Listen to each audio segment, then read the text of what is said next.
और एक शब्द मेरे प्राण बसते हैं, बहुरी जन्म नहीं पाऊं। हमें उस शब्द को जानना है, क्योंकि ये तन भगवान का मंदिर है और ठाकुर जी इसके अंदर विराजमान है। जब हम बाहर देख रहे हैं ना, ये सब हमारे अंदर है, तो तब कहा है कि तन मंदिर मन भेष कलंदर, घटी तीरथ नावा, एक शब्द मेरे प्राण बसते, बहुरी जन्म न आवा। कि वो शब्द जो है, शब्द ब्रह्म है, वो हमारे प्राणों में रमा हुआ है। तो उस शब्द ब्रह्म को जिसने जान लिया, इसकी थोड़ी सी आवाज करते बेटा, कम में आवाज, तो वही भव से पार हो सकता है। वो हर किसी के प्राणों में रमा हुआ है और ये भगवान का चलता फिरता मंदिर है, ये मानव शरीर। इससे कभी कोई गलत काम ना हो, किसी का दिल ना दुखे, तो यही तो भक्ति है। हम एक दूसरे की बुराई में लगे रहते हैं, अपनी बुराइयां छिपा लेते हैं, दूसरों के उजागर कर देते हैं। क्या है इन बातों में? क्या रखा है इन संसार की बातों में? कुछ समय लगा लो प्रभु के भजन के दिन और रातों में, कि दिन रात उस प्रभु के भजन में लगा लो। क्या रखा है इन बातों में? ये सब बातें वृथा हैं। ऐसा संसार में कोई ना हो जिससे कोई पाप ना होता हो, कोई भी नहीं। जाने अनजाने में हर किसी से कुछ ना कुछ गलती त्रुटि हो ही जाती है।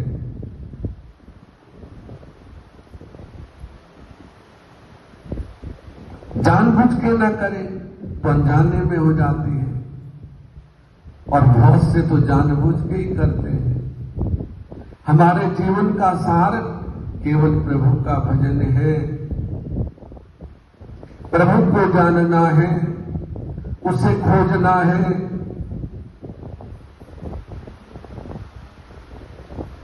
क्योंकि सबके अंदर वो परमेश्वर विराजमान है, विद्यमान है। सब घट घट के अंदर वो बैठा है, उसको जानो, उसको हमें जानना है। हम केवल और केवल जानने के लिए संसार में आए हैं। ये नहीं कि हम किसी की बुराइयां करें और उसका पाप भी अपने ऊपर लें। अपने पापों की गठरी बहुत बड़ी है, तो हम सब उन पापों का अक्षय कर लें।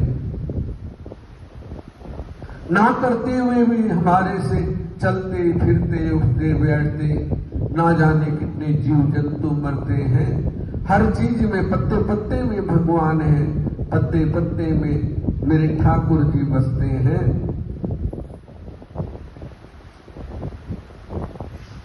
अब पेड़ को हम काटते हैं तो वो भी रोता है, किसी फूल को तोड़ते हैं तो वो भी रोता है।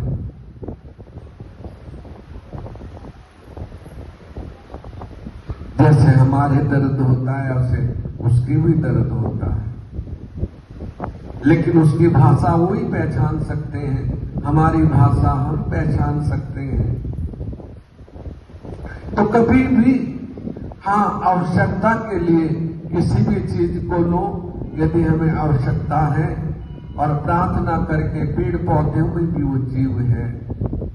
प्रार्थना करो कि हमें आपको लेना अपने उपयोग के लिए। यदि सब्जी काटनी है, सब्जी बनानी है, तो प्रार्थना करो कि हमने आपको अपने पेट भरने के लिए आपकी सब्जी बनानी है सात्विक भाव से, तो उसको तोड़ लो, अन्यथा हर किसी को दर्द। तो ऐसा कौन है जो पाप न करता हो?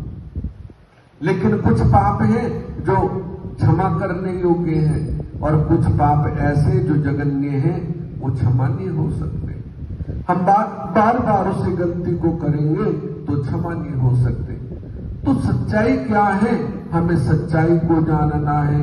उसे जानने की तो हम कोशिश ही नहीं करते, बस संसार में दौड़ रहे हैं। माया, मद, लोभ, अहंकार, घमंड, काम, क्रोध, इसके पीछे पड़े,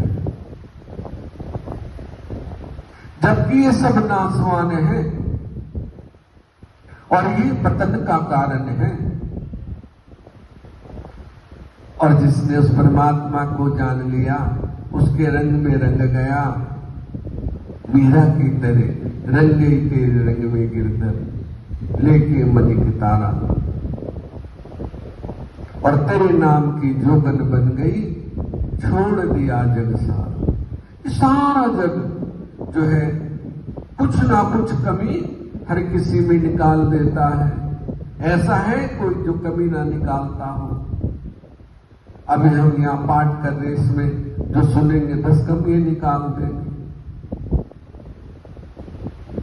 संसार का काम है कमी निकालना, हमारा काम है आगे बढ़ना।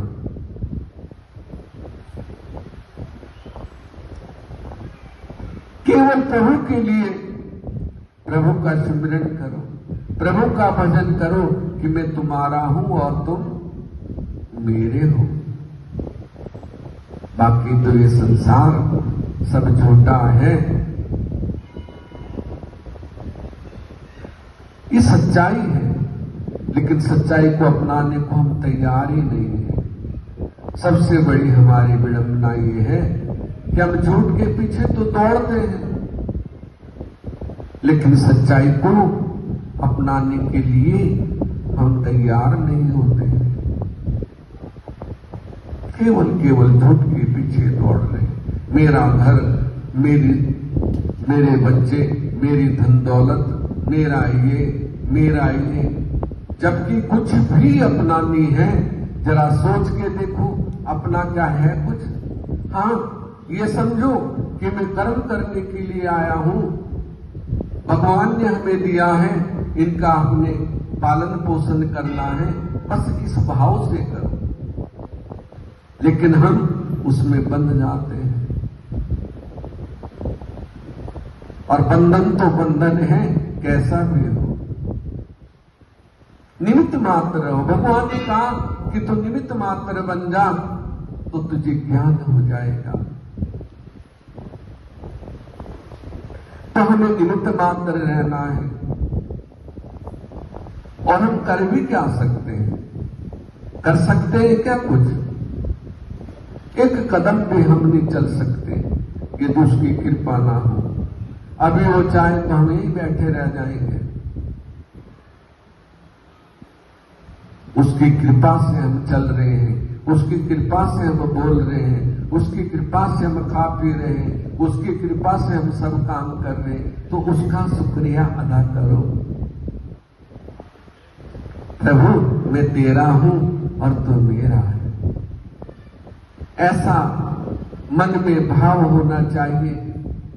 जब ऐसा भाव होगा तो हम अवश्य उस भवबंधन से मुक्त हो जाएंगे, भवसागर से पार हो जाएंगे, क्योंकि अथाह भवसागर है। इसमें प्रतिदिन करोड़ों करोड़ों जीव डूब जाते हैं, लेकिन जिसने नाम का सहारा लिया है, राम जी का सहारा लिया है, वो अवश्य भाव से पार हो जाएगा। तो यही जीवन का सार है। तो सभी भगवान का सुमिरन करें, भजन करें, क्योंकि जीवन में यही काम आने वाला है। घर